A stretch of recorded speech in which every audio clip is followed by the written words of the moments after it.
We're filming today on a cruise ship. We're going to just do this workout anywhere on the boat.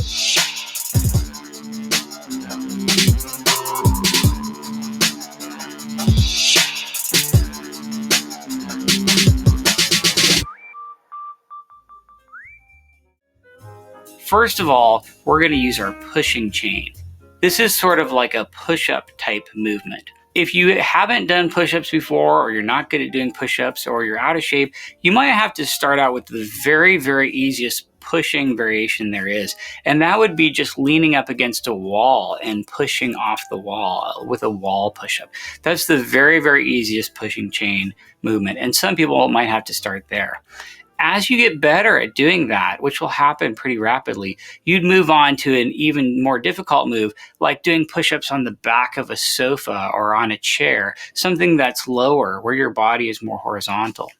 Once you've mastered that, you're going to move to a knee push-up. This is a push-up where you're on your knees instead of your toes, and this is a little bit more difficult. Finally, before you graduate to a full push-up on your toes, you might want to do half push-ups. This is where you're on your toes and you go down halfway and then back up again.